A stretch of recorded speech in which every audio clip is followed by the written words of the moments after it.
వినేవాడు వెర్రుడైతే చెప్పేవాడే మేధావి అన్నట్టు అమెరికా వెళ్ళినటువంటి వాళ్ళందరూ అయ్యో పాపం వాళ్ళు బాధితులు అని పనికిమాలిన ఉపన్యాసాలు లక్షల రూపాయలు డబ్బులు కట్టి అడ్డ మార్గం అని తెలిసి వెళ్ళినటువంటి వాళ్ళ అమాయకులు అన్యాయంగా బుక్ అయిపోయారు లాంటి పదాలతో కవర్ చేసుకొచ్చి మన మీడియా మన మైండ్ ని డిస్టర్బ్ చేసే ప్రయత్నం చేస్తుంది. అసలు అక్కడ వెళ్లే దారి ఎట్లా ఉంటుంది అన్న దాని మీద స్లేట్ సంస్థ వ్యవస్థాపకుడు అమర్నాథ్ వాసిరెడ్డి గారికి సంబంధించిన కథనం చూద్దాం.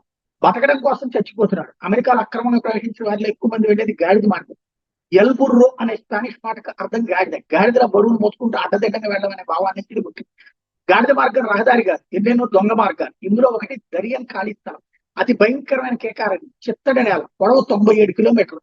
పనామా కొలంబియా మధ్య ఉంది. విషపాములు, చిరుతులు, విషకీటకాలు ఇక్కడ లెక్కకు మించి ఉంటాయి. ఎప్పుడు వర్షం, దాంతో పాటు ఎండ, వేడి, చెమటలు కారిపోతాయి. అసలు సమస్య ఇక్కడ ఉన్న డ్రగ్ మాఫియాలతో. ఆడవాసన కనబడితే వదిలిపెట్టరు. ఈ మార్గంలో వెళ్లే వారికి ఏజెంట్స్ ముందుగానే కండోమ్లు ఇస్తారు. డ్రగ్ కేటుగాలతో సంభోగానికి ఒప్పుకోవాలి, లేకపోతే చిత్రహింసలు పెట్టి రేపు చేసి చంపేస్తారు. ఇవన్నీ లేకుండా ముందుగానే ఒప్పుకుంటే ప్రాణం దక్కుతుంది. ఎయిడ్స్ తోకుండా రబ్బర్ తోడు. వారు అడిగితే చేతిలో ఉన్న డబ్బు మొత్తం ఇచ్చేయాలి. రోజుకు ఒక చిన్న బ్రెడ్ ముక్క, 2 బిస్కెట్లు. తాగునీరు పెద్దగా అందుబాటులో ఉండదు. దరియన్ గ్యాప్ ప్రయాణం వారం నుంచి 15 రోజులు పడుతుంది. అదేంటి కేవలం 97 కిలోమీటర్స్ కదా అనుకుంటున్నారు. కొండలు, గుట్టలు, బురద, చెట్లు, చేమలు, పాములు, దోమలు.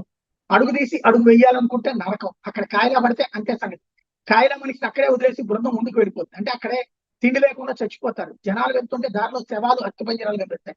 ఇంతటి దారుణమైన మార్గంలో ఎవరు వెళ్తారు అనుకుంటున్నారా? 2023లో మొత్తం 5 లక్షల మంది వెళ్ళారు. ఇంతకు ముందు సంవత్సరం కంటే ఇది డబుల్. విమానం లెక్కించిన బేడీలు ఎందుకు? భయపెట్టడం.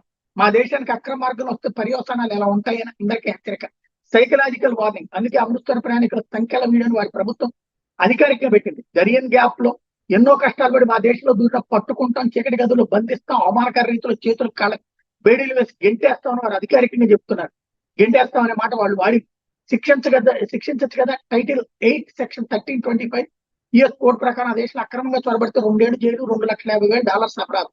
ఇప్పుడు గెంటే పడ్డ వాళ్ళు ఇటీవల వెళ్ళిన వాళ్ళు. వీళ్ళలో చాలా మంది బోర్డర్లోనే పట్టుబడి ఎన్నాళ్ళు జైల్లో ఉన్న వాళ్ళే. ఆస్తి మొత్తం అన్ని ఏజెంట్స్ కప్పచెప్పి అమెరికాలో చొరబడి అప్పుడే పట్టుబడితే వారి దగ్గర ఏముంటుంది? 20 లక్షలు కట్టగలరా? అందుకే పంపేస్తున్నారు. ఇదివరకే అక్కడ చొరబడి కాస్త కొస్త డబ్బు సంపాదించిన వారితో ఎలా వ్యవహరిస్తారో చూడాలి. విద్యార్థుల సంగతి ఏంటి? స్టడీ వీసాపై వెళ్ళిన వాళ్ళు క్యాంపస్ బయట ఉద్యోగాలు చేయకూడదు. ఇన్నాళ్ళు సాగింది. ఇప్పుడు పట్టుబడిపోతామని భయంతో టెక్సాస్ లాంటి చోట్ల ఎవరు బయట ఉద్యోగాలకు వెళ్ళలేదు. మీరు వెళ్ళిన పార్ట్ టైం ఉద్యోగాలు ఇవ్వడానికి వాళ్ళు రెడీగా లేరు. పరిస్థితి దారుణంగా ఉంది. ఆయనకు ఒక షాప్ ఉంది, వ్యాపారం, వారి కుల వృత్తి. కొడుకుని 60 లక్షలు అప్పు చేసి అమెరికా పంపించాడు. అటుపై మరో 20 లక్షల అప్పు. వడ్డీ కట్టలేక మొన్న ఆత్మహత్య చేసుకున్నాడు. కొడుకు బంగారు బాతు కోసం ప్రాణం విడిచిన తండ్రి. ఎవరిది పాపం?